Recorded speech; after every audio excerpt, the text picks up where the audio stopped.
In the organization of industrial life, the influence of the factory upon the physiological and mental state of the workers has been completely neglected. Modern industry is based on the conception of the maximum production at lowest cost, in order that an individual or a group of individuals may earn as much money as possible.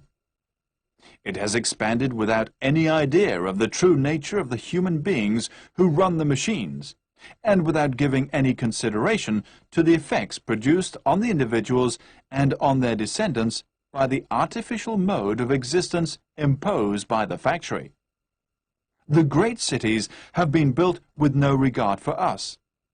The shape and dimensions of the skyscrapers depend entirely on the necessity of obtaining the maximum income per square foot of ground, and of offering to the tenants offices and apartments that please them.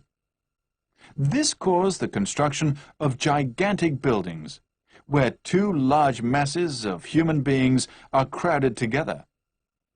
Civilized men like such a way of living. While they enjoy the comfort and banal luxury of their dwelling, they do not realize that they are deprived of the necessities of life.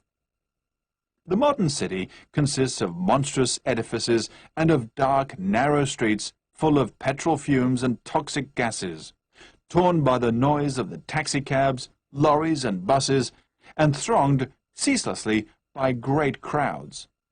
Obviously, it has not been planned for the good of its inhabitants.